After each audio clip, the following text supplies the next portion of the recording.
நாங்களாம் வெளியூரில் வந்து இப்போ இங்கே வந்து படிச்சுட்டு இருக்கோம். இப்போ வந்து சடனாக வந்து இந்த மாதிரி வந்து 500 1000 வந்து செல்லாது அப்படின்ற பட்சத்தில் இப்போ நாங்களாம் ஹவுஸ் ஓனருக்கு ரெண்ட் கொடுக்கணும். அதெல்லாம் பார்த்தா எல்லாமே 500 இருக்குது. எல்லா ஏடிஎம்ஸ்லாம் பார்த்தீங்கன்னா எல்லாமே ஃபுல்லாக இருக்குது.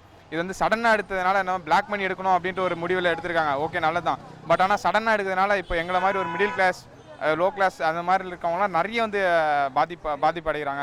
ஸோ இதுக்கு வந்து எதனா சென்ட்ரல் கவர்மெண்ட் வந்து இதுக்கு உடனடியாக எதனா ஆக்ஷன் எடுக்கணும். உங்களுக்கு ஒன்றுமே புரியல. நியூஸை கேட்ட உடனே எல்லாம் ஏடிஎம் கார்டை எடுத்துகிட்டு நாங்கள் வந்துட்டு இருக்கோம்.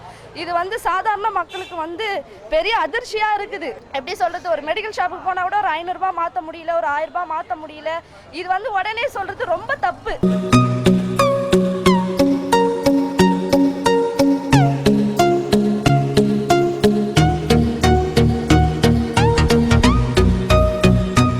ஒரு 1 hour 2 hour டைம் தான் கொடுத்துருக்காங்க. இப்போ எங்களுக்கு முன்னாடி க்யூவில் நிற்கிறோம், 1 ஹவருக்கு மேலே க்யூவில் நிற்கிறோம்.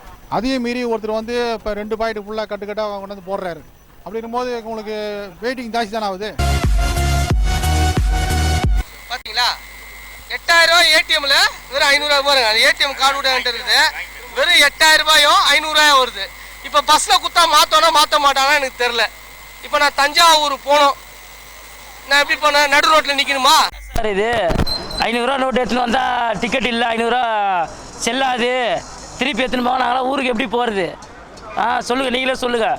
எல்லாம் குழந்தை குட்டி வச்சு நாங்கள் நிற்கிறோம் இங்கே. 1000 ரூபா நோட்டு கொடுத்தா செல்லாதுன்றாங்க, 500 ரூபா நோட்டு கொடுத்தா செல்லாதுன்றாங்க. எப்படி நாங்கள் ஊருக்கு போகிறது? ஆட்டோ ஓட்டுறேன் சார். நான் வந்து இப்போ உழைச்சி ஒரு 8000 10,000 வீட்டில் வச்சுருக்கேன். இப்போ எல்லாமே 500 ரூபா நோட்டு தான். இப்போ பார்த்தீங்கன்னா வச்சுங்களேன், இந்த 10,000 இருந்தால் தான் நான் நாளைக்கு சாப்பிட முடியும். இதை வச்சு தான் நான் இது பண்ண முடியும். ஆனால் இப்போ வந்து திடீர்னு வந்து நைட்டு 12 மணிக்குள்ளே மாற்றிங்கன்னா எங்கே போய் மாற்றுறது இதை? இப்போ நாளைக்கு இப்போ இதை மாற்ற முடியலன்னா வச்சுக்கேன், நான் வீட்டு வாடகை எப்படி கொடுக்குறது, சாப்பாடு எப்படி சாப்பிட்றது? இதுக்கு ஒரு டைம் 1 வாரம் அப்படி 3 நாள் அப்படியாவது கொடுத்துருக்கணும். அட்லீஸ்ட் 2 நாளாக கொடுத்துருக்கணும். இது வந்து திடீர்னு ஒரு முடிவுலாம் வந்து தப்பு சார். ரொம்ப 150 இல்லாமல் இருக்கலாமே கண்டி, 500 1000 இல்லாமல் இருக்காது யார்கிட்டுமே. அதனால் திடீர்னு இப்போ இந்த மாதிரி விஷயம் சொன்னது வந்து எல்லாருக்கும் அதிர்ச்சியாக அளிக்குது. 500 1000 புழக்கத்தில் இல்லாமல் யாருக்கிட்டுமே இல்லை.